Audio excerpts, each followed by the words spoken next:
பார்த்துக் கொண்டிருப்பது 24 நியூஸ் தமிழ். அலங்காநல்லூரில் தொல்காப்பியர் நினைவு நாள். மதுரை மாவட்டம் அலங்காநல்லூர் கேட்டுக்கடையில் தொல்காப்பியர் நினைவு நிலையம் சார்பாக ஒருங்கிணைப்பு ஆட்டோ சங்க நிர்வாகி தலைவர் திருமா வாசு, செயலாளர் பிரபு, பொருளாளர் சிறுத்தை பாண்டி, கௌரவ ஆலோசகர் தர்மராஜா, சிறப்பு அழைப்பாளராக விடுதலை சிறுத்தைகள் கட்சியின் மதுரை மேற்கு மாவட்ட செயலாளர் சிந்தனை வளவன், மாவட்ட அமைப்பாளர் அதிவீரபாண்டியன் ஆகியோர் கலந்து கொண்டு தொல்காப்பியர் படத்திற்கு மலர் தூவி மரியாதை செலுத்தினர்.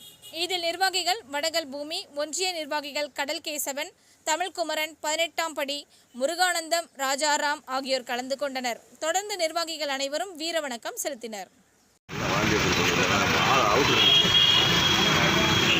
நெசமாத்த 3 நாள் உன்னை பார்க்கலாம்.